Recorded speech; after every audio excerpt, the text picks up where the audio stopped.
Okay, so the rest of the boat slash bus journey last night actually wasn't as terrible as I expected it to be. Our bus driver was basically the most annoying man on the planet. And the most confrontational. Like, we got back on the bus and there was a big fight, shouting match going on. I don't know about what. And then he didn't blast his music, but it was like loud through the whole bus of like Eastern European 80s music. I don't know. It was just something super weird and it was obnoxious.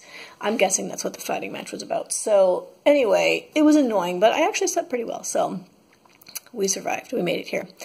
And then this miracle of all miracles occurred, and we got to our hotel at like 9 a.m. and they were like, oh yeah, we had a cancellation. Like, if you want to pay like €7, you can get into your room early. And we're like, yes, we were going to do that. Because otherwise we were like, we were just going to like, it was 9 a.m. We were like, start wandering around and like have to take a nap in a park. So we came and just took naps and showers, and it was so great.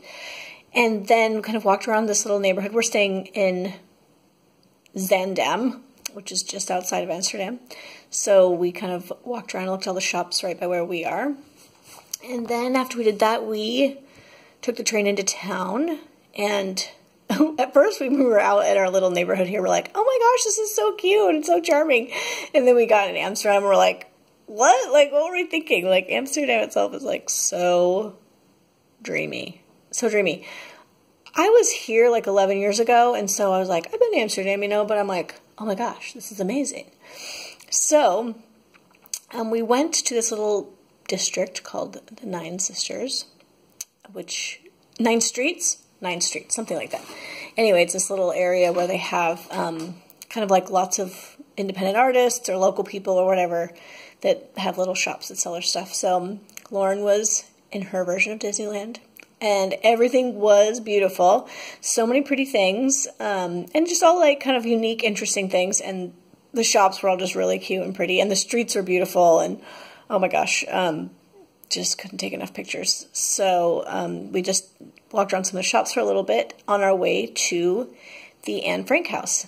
So then we stood in line for like, I don't know, 45 minutes, which wasn't that terrible, to see the Anne Frank house, which of course was that house where Anne Frank, young Jewish girl, was hidden in the annex, which I kind of assumed it was like just the back part of a house that had been kind of walled off, but it was actually like it was connected to this warehouse where her father had worked, but it was actually like a separate house above this warehouse.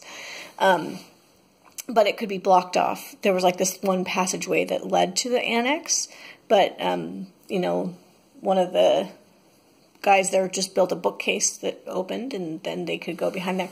Anyway, so it was just this kind of like small little room, and it was actually, there's when they were eventually captured and, you know, taken to concentration camps, and everybody but the father was killed, unfortunately. But so I say that just because everything had been removed from the room, so there wasn't anything there. But the one thing that was really cool is that her father, when they had gone into hiding, had brought all of her like newspaper clippings and things and some glue, and so she had actually pasted them to the walls.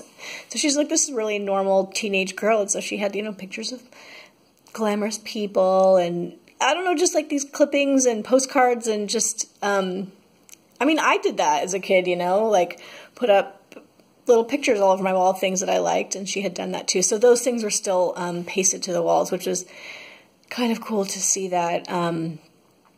And, you know, just learn about her story and their plight. And,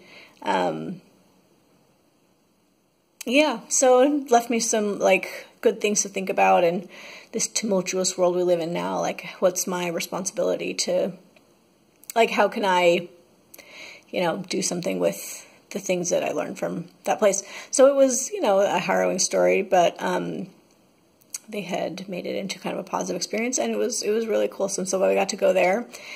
So yeah, and then we just kind of wandered around the streets and enjoyed the beauty of the evening, and we will explore again tomorrow.